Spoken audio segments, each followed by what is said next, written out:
है आप सभी का आपके अपने YouTube channel target entrance exam यानी कि TEE पर। आइए सभी हमारे साथ जुड़ जाइए, एक बार क्लास को शेयर कर दीजिए ताकि जिस तक नोटिफिकेशन नहीं पहुंचा है उन तक भी नोटिफिकेशन को पहुंचाया जा सके। ठीक है, रोज़ हमारी क्लास सुबह 10 बजे शुरू होती है, तो आप हमारी क्लास के साथ जुड़े रहिए और हमारे साथ बने रहिए। तो अपनी प्रैक्टिस को आगे बढ़ाते हुए आगे बढ़ते हैं।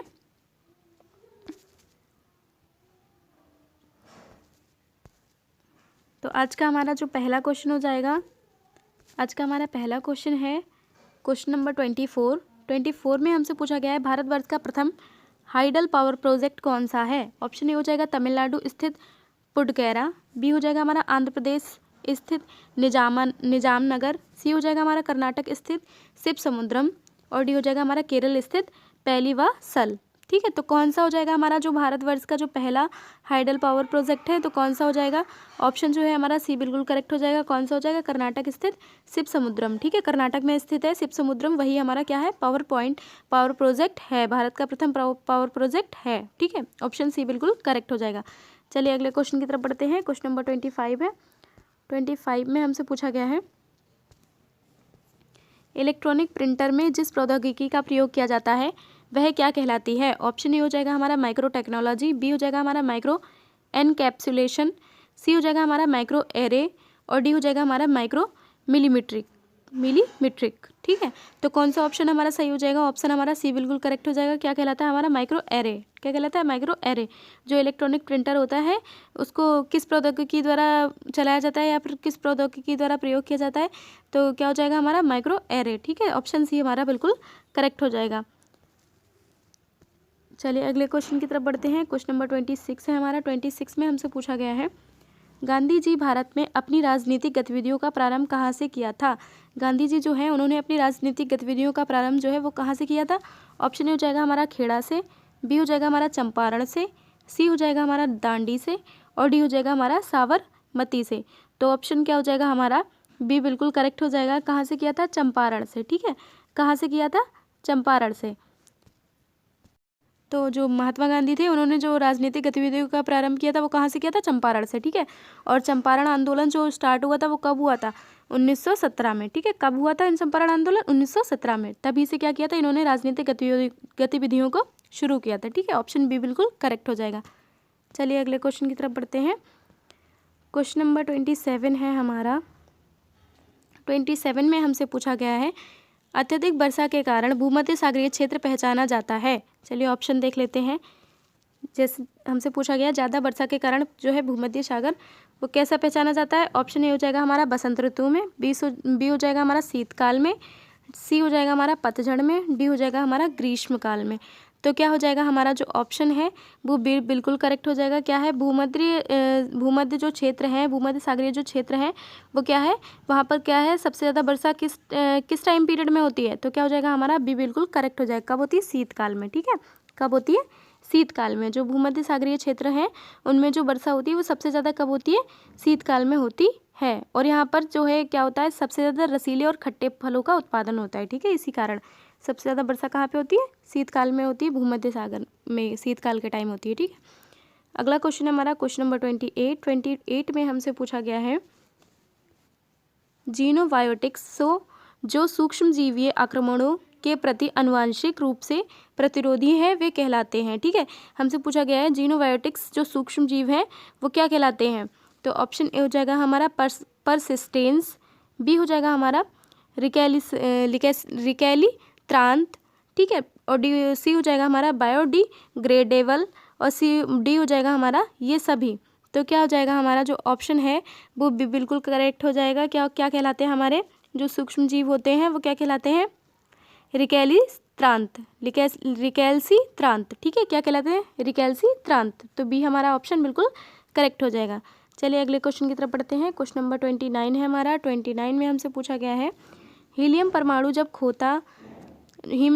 परमाणु जब इलेक्ट्रॉन खोता है तब वह बनाता है, मतलब क्या बनता है जब हीलियम परमाणु इलेक्ट्रॉन खोता है। तो ए ऑप्शन हो जाएगा हमारा अल्फा कण, बी हो जाएगा हमारा प्रोटॉन, सी हो जाएगा धनात्मक हीलियम आयन और डी हो जाएगा हमारा ऋणात्मक हीलियम आयन। तो क्या होता है जब हीलियम परमाणु होता है वो जो जब इलेक्ट्रॉन खोता है तब क्या बनता है, तो ऑप्शन हमारा सी बिल्कुल करेक्ट हो जाएगा। क्या हो जाएगा हमारा? धनात्मक हीलियम। ठीक है, धनात्मक हीलियम आयन बनाए जाते हैं जब हमारा जो हीलियम परमाणु होता है उससे जो इलेक्ट्रॉन निकलता है, मतलब उससे जो इलेक्ट्रॉन होता है वो क्या बनाता है हमारा? धनात्मक हीलियम आयन बनाता है। ठीक है, ऑप्शन सी बिल्कुल करेक्ट हो जाएगा। चलिए अगले क्वेश्चन की तरफ बढ़ते हैं। क्वेश्चन नंबर 30 है हमारा। 30 में हमसे पूछा गया है, राग कामेश्वरी की रचना किसने की थी? ऑप्शन ए हो जाएगा उस्ताद अहमद अली खान ने, बी हो जाएगा हमारा पंडित रविशंकर ने, सी हो जाएगा हमारा उदय शंकर ने, डी हो जाएगा इनमें से कोई नहीं। तो क्या पूछा गया है हमारा? कामेश्वरी की रचना किसने की थी? तो क्या हो जाएगा हमारा? पंडित रविशंकर। ठीक है, ऑप्शन बी बिल्कुल करेक्ट हो जाएगा। किसने की थी कामेश्वरी की रचना? पंडित रविशंकर ने की थी। ठीक है, ऑप्शन हमारा बी बिल्कुल करेक्ट हो जाएगा।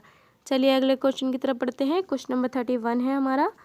31 में हमसे पूछा गया है, भारतीय संसद के ऊपर अपर हाउस को किस नाम से जाना जाता है? जो भारतीय संसद का अपर हाउस है उसको किस नाम से जाना जाता है? ऑप्शन ए हो जाएगा हमारा हाउस ऑफ लॉर्ड, बी हो जाएगा हमारा विधानसभा, सी हो जाएगा हमारा राज्यसभा, डी हो जाएगा हमारा सेनेट। तो क्या है, जो भारतीय संसद का जो अपर हाउस है उसको किस नाम से जानते हैं? तो क्या किस नाम से जानते हैं? राज्यसभा के नाम से। किस नाम से जानते हैं? राज्यसभा के नाम से। भारतीय संसद जो है उसमें कितने सदन होते हैं? 2 सदन होते हैं। पहला सदन राज्यसभा, दूसरा सदन लोकसभा। ठीक है, अगर हमसे पूछा जाएंगे कि भारतीय संसद में कितने सदन होते हैं तो कितने? दो सदन होते हैं। पहला होता है हमारा राज्यसभा, दूसरा होता है हमारा लोकसभा। राज्यसभा को ही हम क्या कहते हैं? स्थायी सदन कहते हैं। ठीक है, राज्यसभा को अपर हाउस भी कहते हैं और क्या कहते हैं? स्थायी सदन भी कहते हैं। तो ऑप्शन सी बिल्कुल करेक्ट हो जाएगा। चलिए अगले क्वेश्चन की तरफ बढ़ते हैं। क्वेश्चन हमारा 32 है। 32 में हमसे पूछा गया है, दादा साहेब फाल्के ने किस वर्ष अपनी फीचर फिल्म तैयार की थी? ऑप्शन ए हो जाएगा हमारा 1911 में, बी हो जाएगा 1912 में, सी हो जाएगा 1913 में और डी हो जाएगा 1910 में। तो क्या पूछा गया है हमसे? दादा फाल्के ने जो है अपनी फीचर फिल्म किस वर्ष तैयार की थी? तो ऑप्शन सी बिल्कुल करेक्ट हो जाएगा। क्या हो जाएगा हमारा? 1913 में तैयार की थी। दादा साहेब ने जो अपनी फिल्म तैयार की थी वो किस वर्ष तैयार की थी फीचर फिल्म? 1913 में। ठीक है, 1913 में। और ये कैसी फिल्म थी? कैसी फिल्म थी? मतलब मूक फिल्म थी, मतलब बिना बोलने वाली फिल्म थी। ठीक है, मूक बधिर फिल्म थी, बिना बोलने वाली फिल्म थी। ठीक है, ऑप्शन सी बिल्कुल करेक्ट हो जाएगा। ठीक है, 1913 में इसको बनाया गया था दादा साहेब फाल्के ने। ठीक है, चलिए अगले क्वेश्चन की तरफ बढ़ते हैं। क्वेश्चन नंबर 33 है हमारा। 33 में हमसे पूछा गया है, भूकंप का कारण है। ऑप्शन ए हो जाएगा हमारा भूघर्षण, बी हो जाएगा हमारा टेक्टोनिज्म, सी हो जाएगा हमारा भू परिभ्रमण और डी हो जाएगा हमारा अन्नछादन। ठीक है, तो क्या हो जाएगा हमारा? भूकंप का कारण क्या होता है? तो ऑप्शन बी हमारा सही हो जाएगा। क्या होता है? टेक्टोनिज्म। भूकंप का कारण क्या होता है? टेक्टोनिज्म। ठीक है, क्या होता है टेक्टोनिज्म? क्या होता है? ये जो होता है प्लेट जो होती है हमारी, टेक्टोनिज्म के कारण इधर उधर खिसकती है। जो हमारी भारतीय प्लेट है जो भूकंप के कारण क्या होती है? इधर उधर खिसकती है, किसी भी बल के कारण इधर उधर खिसकती है। तो वही क्या कहलाता है? वही भूकंप की स्थिति को उत्पन्न करता है। वही क्या कहलाता है? हमारा टेक्टोनिज्म कहलाता है। ठीक है, तो ऑप्शन बी बिल्कुल करेक्ट हो जाएगा। चलिए अगले क्वेश्चन की तरफ बढ़ते हैं। क्वेश्चन नंबर 34 है हमारा। 34 में हमसे पूछा गया है, भारी धातुओं का नाम इसलिए यह पड़ा क्योंकि इनमें अन्य परमाणु की तुलना में यह होता है। मतलब क्या होता है और क्या नाम पड़ा? ठीक है, तो ऑप्शन ए हो जाएगा हमारा उच्च परमाणुनीज पुंज, बी हो जाएगा हमारा उच्च परमाणुनीज संख्या, सी हो जाएगा हमारा उच्च घनत्व, डी हो जाएगा हमारा उच्च परमाणुनीज त्रिज्या। ठीक है, तो ऑप्शन जो है ए हमारा बिल्कुल करेक्ट हो जाएगा। क्या होता है? उच्च परमाणुनीज पुंज पाया जाता है। ठीक है, जो भारी धातुएं होती हैं उनमें क्या पाया जाता है? उच्च परमाणुनीज पुंज पाया जाता है। ठीक, तो ऑप्शन जो है हमारा क्या हो जाएगा? ये बिल्कुल करेक्ट हो जाएगा। चलिए अगले क्वेश्चन की तरफ बढ़ते हैं। क्वेश्चन नंबर 35 है हमारा। 35 में हमसे पूछा गया है, संयम युग में उरैयूर किस लिए विख्यात था?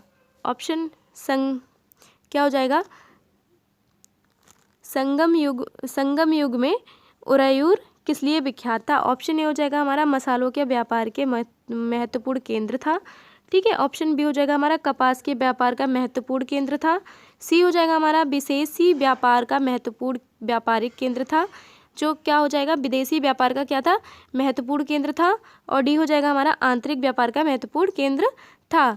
तो जो है ऑप्शन है हमारा वो बी बिल्कुल करेक्ट हो जाएगा। क्या था, कपासी उत्पादन का, ठीक है। कपासी जो व्यापार का था वो महत्वपूर्ण केंद्र था, क्या था, उरायूर, ठीक है। उरायूर क्या था, कपासी व्यापार का महत्वपूर्ण केंद्र माना जाता था, ठीक है। ऑप्शन बी बिल्कुल करेक्ट हो जाएगा।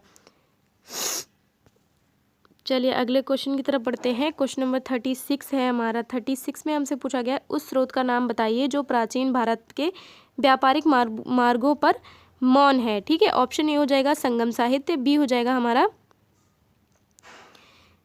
एक सेकेंड, बी क्या हो जाएगा हमारा, मिलिंद पन्नू, ठीक है। तो क्या पूछा गया हमसे कि उस स्रोत का नाम बताइए जो प्राचीन भारत में के व्यापारिक मार्गों का मौन था, ठीक है। तो ऑप्शन जो है हमारा बी ही करेक्ट हो जाएगा। नीचे के ऑप्शन नीचे थोड़े कट गए हैं, कोई बात नहीं, लेकिन इसका ऑप्शन क्या हो जाएगा हमारा, मिलिंद पन्नू हो जाएगा, ठीक है। ऑप्शन बी बिल्कुल करेक्ट हो जाएगा। चलिए अगले क्वेश्चन की तरफ बढ़ते हैं। क्वेश्चन नंबर 37 है हमारा। 37 में हमसे पूछा गया है साधारण विधि का क्या अर्थ है। ऑप्शन ए हो जाएगा हमारा सर्वोच्च न्यायालय द्वारा बनाया गया कानून, बी हो जाएगा उच्च न्यायालय द्वारा बनाया गया कानून, सी हो जाएगा हमारा सामान्य लोगों द्वारा बनाया गया कानून, डी हो जाएगा हमारा सरकार द्वारा बनाया गया और लागू किया जाने वाला कानून।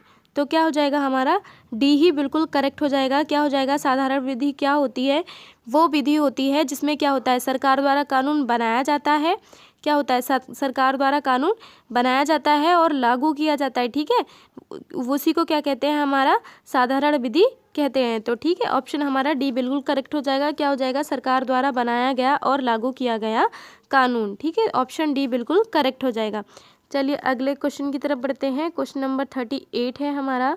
38 में हमसे पूछा गया है पृथ्वी के पलायन वेग की अपेक्षा कम वेग पर एक मिसाइल को लॉन्च करने के लिए ऊर्जा चाहिए। ऑप्शन ए हो जाएगा हमारा ऋणात्मक, बी हो जाएगा शून्य, सी हो जाएगा धनात्मक और डी हो जाएगा हमारा ए और बी दोनों। तो हमसे क्या पूछा गया है, डी ऑप्शन में क्या हो जाएगा, ए और सी दोनों, ठीक है। तो हमसे पूछा गया है जो पृथ्वी के पलायन वेग होता है उसकी अपेक्षा जो वेग होता है मिसाइल को लॉन्च करने के लिए कुल कितनी ऊर्जा की आवश्यकता होती है, ठीक है। तो वो ऊर्जा कैसी होनी चाहिए, तो क्या होनी चाहिए हमारी, ए ऑप्शन बिल्कुल करेक्ट हो जाएगा। क्या होना चाहिए हमारा जो है ऊर्जा जो है ऋणात्मक होनी चाहिए। कैसी होनी चाहिए ऊर्जा जो है ऋणात्मक होनी चाहिए, ठीक है। तो ऑप्शन ए हमारा बिल्कुल करेक्ट ऑप्शन हो जाएगा, ठीक है। कैसा हो जाएगा, ए ऑप्शन बिल्कुल करेक्ट हो जाएगा। ऊर्जा कैसी चाहिए हमें, ऋणात्मक ऊर्जा चाहिए, ठीक है। हो जाएगा क्वेश्चन नंबर 39 में हमसे पूछा गया है साइनाइड विषाक्तता के कारण सेकेंडों में मृत्यु हो जाती है। तो ये पूछा गया है जो साइनाइड है उसके कारण जो मृत्यु हो जाती है वो क्यों हो जाती है, ठीक है। बहुत जल्दी मृत्यु हो जाती है। तो ऑप्शन ए हो जाएगा हमारा यह लाल रक्त कणिकाओं में लयन उत्पन्न करता है, बी हो जाएगा हमारा यह हृदय की पेशियों को एंजाइम को अपरिकृत कर देता है, सी हो जाएगा हमारा यह इलेक्ट्रॉन अभिगमन श्रृंखला को तोड़ता है, डी हो जाएगा यह कार्डियक अरेस्ट करता है, ठीक है। तो ऑप्शन जो है हमारा सी बिल्कुल करेक्ट हो जाएगा। क्या हो जाएगा हमारा, यह जो है इलेक्ट्रॉन अभिगमन श्रृंखला को तोड़ता है, क्या करता है, इलेक्ट्रॉन्स को तोड़ता है। इसी कारण क्या होती है मतलब जो मृत्यु होती है वो जल्दी हो जाती है, ठीक है। साइनाइड के कारण क्या होती है, मृत्यु जो होती है वो बहुत जल्दी हो जाती है, ठीक है। बहुत ही जहरीला पदार्थ होता है। चलिए अगले क्वेश्चन की तरफ बढ़ते हैं। क्वेश्चन नंबर 40 है हमारा। 40 में हमसे पूछा गया है गुप्त शासनकाल का संस्थापक किसे माना जाता है। ऑप्शन ए हो जाएगा हमारा चंद्रगुप्त द्वितीय को, बी हो जाएगा हमारा समुद्रगुप्त को, सी हो जाएगा हमारा चंद्रगुप्त प्रथम को और डी हो जाएगा हमारा श्रीगुप्त को, ठीक है। तो हमारा पूछा गया है कि जो गुप्त शासनकाल है वहाँ का जो संस्थापक है वो किसे माना जाता है। तो ऑप्शन जो है हमारा डी बिल्कुल करेक्ट हो जाएगा। किसे माना जाता है, श्रीगुप्त को, ठीक है। लेकिन अगर यही क्वेश्चन ऐसे पूछा गया होता कि जो गुप्त शासनकाल है वहाँ का वास्तविक संस्थापक किसे माना जाता है, तो क्या हो जाता है हमारा समुद्रगुप्त हो जाता है। क्या है, अगर वास्तविक पूछा जाएगा तो हमारा चंद्रगुप्त द्वितीय हो जाएगा। लेकिन जबकि हमसे पूछा गया है कि संस्थापक किसे माना जाता है तो क्या हो जाएगा हमारा ऑप्शन डी बिल्कुल सही हो जाएगा। क्या हो जाएगा हमारा श्रीगुप्त को माना जाता है, ठीक है। तो ऑप्शन हमारा डी बिल्कुल करेक्ट हो जाएगा। चलिए अगले क्वेश्चन की तरफ बढ़ते हैं। क्वेश्चन नंबर 41 है हमारा।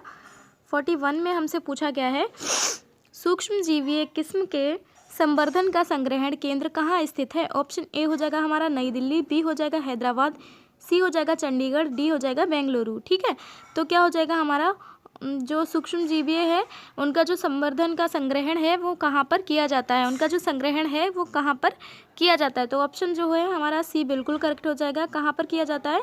चंडीगढ़ में। ठीक है, कहाँ किया जाता है? चंडीगढ़ में। तो ऑप्शन सी हमारा करेक्ट हो जाएगा। चलिए अगले क्वेश्चन की तरफ बढ़ते हैं। क्वेश्चन नंबर 42 है हमारा। 42 में हमसे पूछा गया है ब्याज से संबंधित समापन अधिमान्य सिद्धांत का प्रतिपादन किया था। ऑप्शन ए हो जाएगा एडम स्मिथ ने, बी हो जाएगा हमारा डेविड रिकॉर्डो ने, सी हो जाएगा हमारा जे.एम. केन्स ने और डी हो जाएगा हमारा एल्फ्रेड मार्शल ने।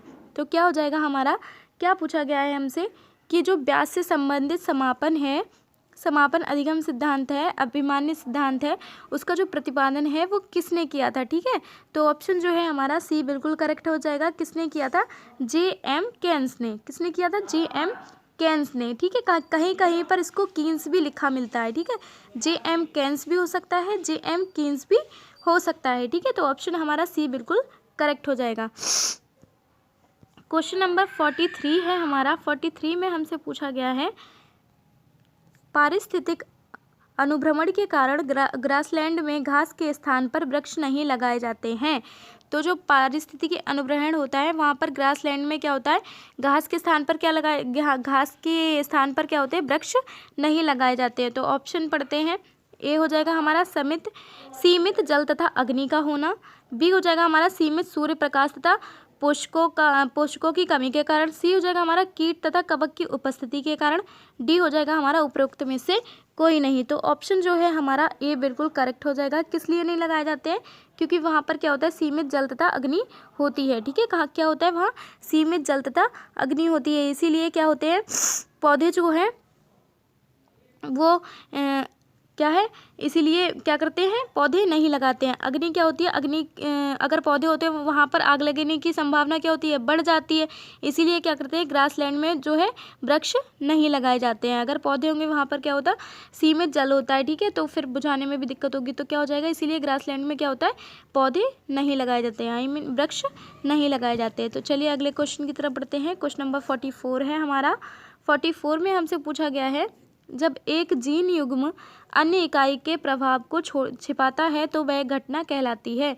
ऑप्शन ए हो जाएगा उत्परिवर्तन, बी हो जाएगा हमारा एपिस्टेटिस, सी हो जाएगा हमारा प्रभाविता और डी हो जाएगा इनमें से कोई नहीं। तो क्या कहलाता है, जब कोई जीन युग्म होता है वो क्या होता है, किसी भी प्रभाव को छोड़ता है, तो वो प्रभाव क्या कहलाता है? तो ऑप्शन क्या हो जाएगा हमारा सी बिल्कुल करेक्ट हो जाएगा। क्या कहलाता है, प्रभाविता कहलाता है। क्या कहलाता है, प्रभाविता कहलाता है। ठीक है, चलिए अगले क्वेश्चन की तरफ बढ़ते हैं। क्वेश्चन नंबर 45 है हमारा। 45 में हमसे पूछा गया है भारतीय वोकल म्यूजिक का प्राचीन रूप है। ऑप्शन ए हो जाएगा हमारा ठुमरी, बी हो जाएगा गजल, सी हो जाएगा ध्रुपद और डी हो जाएगा इनमें से कोई नहीं। तो पूछा है हमारा भारतीय वोकल म्यूजिक का जो प्रचलन है वो पुराना प्रचलन कौन सा है? ठीक है, तो क्या हो जाएगा हमारा सी सही हो जाएगा। क्या हो जाएगा, ध्रुपद। ठीक है, क्या हो जाएगा हमारा ध्रुपद। पुराना जो म्यूजिकल था वो क्या कहलाता था, ध्रुपद। ठीक है, तो ऑप्शन सी हमारा करेक्ट हो जाएगा। चलिए अगले क्वेश्चन की तरफ बढ़ते हैं। क्वेश्चन नंबर 46 है हमारा। 46 में हमसे पूछा गया है अंतर्राष्ट्रीय योग दिवस कब मनाया जाता है?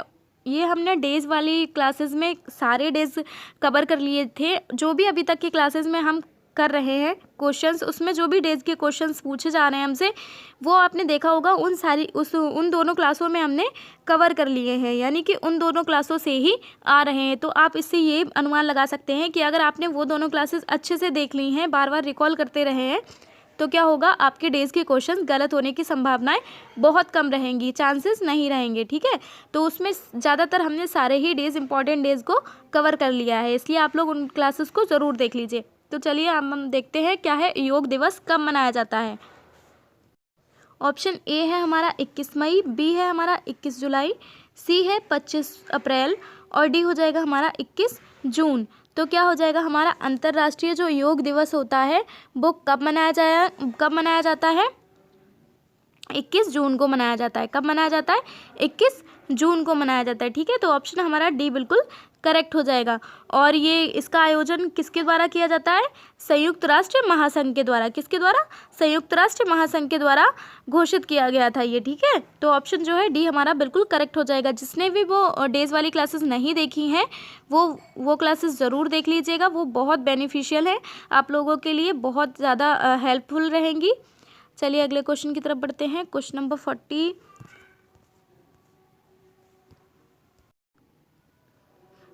48 है हमारा। 48 में हमसे पूछा गया है इडगोस्कोपी किस विधि से होता है? ऑप्शन ए हो जाएगा परावर्तन, बी हो जाएगा हमारा अपवर्तन, सी हो जाएगा हमारा पूर्ण आंतरिक परावर्तन एंड डी हो जाएगा हमारा उपरोक्त में से कोई नहीं। तो क्या हो जाएगा हमारा? इडगोस्कोपी किसके कारण होता है, किस विधि के कारण? तो क्या हो जाएगा हमारा पूर्ण आंतरिक परावर्तन, यानी कि हमारा जो सी ऑप्शन है वो करेक्ट हो जाएगा। क्या होता है? पूर्ण आंतरिक परावर्तन के कारण होता है। ठीक है, तो सी ऑप्शन हमारा बिल्कुल करेक्ट हो जाएगा। चलिए अगले क्वेश्चन की तरफ बढ़ते हैं। क्वेश्चन नंबर 49 है हमारा। 49 में हमसे पूछा है आधुनिक आनुवंशिकता का सिद्धांत किसने दिया था? ऑप्शन ए हो जाएगा ग्रेगर मेंडल ने, बी हो जाएगा हमारा डार्विन ने, सी हो जाएगा लैमार्क ने, डी हो जाएगा इनमें से कोई नहीं। हमसे पूछा गया है कि आनुवंशिकता का जो सिद्धांत है वो किसने दिया था? तो ऑप्शन जो है हमारा ए बिल्कुल करेक्ट हो जाएगा। किसने दिया था? ग्रेगर मेंडल ने। ठीक है, ग्रेगर जॉन मेंडल ने। और इन्होंने ये कब दिया था? तो हो जाएगा हमारा 1800, कब दिया था इन्होंने? 1866 में। ठीक है, कब दिया था? 1866 में। क्या किसके पौधे पर इन्होंने प्रयोग किया था? मटर के। ठीक है, जो आनुवंशिकता का सिद्धांत दिया था वो इन्होंने मटर के पौधे पर प्रयोग करके अपना मत प्रस्तुत किया था। किसने किया था? ग्रेगर जॉन मेंडल ने। ठीक है, तो ऑप्शन हमारा ए बिल्कुल करेक्ट हो जाएगा। चलिए अगले क्वेश्चन की तरफ बढ़ते हैं। हमारा आज का लास्ट क्वेश्चन है क्वेश्चन नंबर 50 में हमसे पूछा गया है प्रकाश संश्लेषण के दौरान प्रकाश ऊर्जा रूपांतरित होती है। ऑप्शन ए हो जाएगा यांत्रिक ऊर्जा में, बी हो जाएगा रासायनिक ऊर्जा में, सी हो जाएगा उष्ण ऊर्जा में और डी हो जाएगा विकिरण ऊर्जा में। तो हमसे पूछा गया है जो प्रकाश संश्लेषण की क्रिया होती है उसके दौरान क्या होता है, प्रकाश ऊर्जा होती है वो किस ऊर्जा में रूपांतरित होती है? तो क्या हो जाएगा हमारा? बी ऑप्शन करेक्ट हो जाएगा। क्या हो जाएगा? रासायनिक ऊर्जा में। ठीक है, क्या हो जाएगा? रासायनिक ऊर्जा में रूपांतरित होती है। ठीक है, तो हमारा बी ऑप्शन बिल्कुल करेक्ट हो जाएगा। क्या हो जाएगा? जो वो प्रकाश ऊर्जा जो होती है वो किस ऊर्जा में रूपांतरित होती है? रासायनिक ऊर्जा में रूपांतरित होती है। ठीक है, चलिए आज की क्लास को यहीं पर समाप्त करते हैं। कल फिर मिलेंगे हम लोग अपनी क्लास के साथ और ऐसे ही कुछ अच्छे क्वेश्चंस के साथ। आप लोग हमारे साथ जुड़ते रहिए और हमें सपोर्ट करते रहिए और अपनी प्रैक्टिस को बरकरार रखिए। हमारी क्लास रोज़ सुबह 10 बजे होती है, जो कि अभी कुछ दिनों से नहीं हो पा रही थी, बट अब हम पूरी कोशिश करेंगे कि हमारी क्लास को रेगुलर चलाया जाए। तो हमारे साथ जुड़े रहिए और प्रैक्टिस करते रहिए और अपने गोल को अचीव कीजिए। Thanks for watching, bye bye.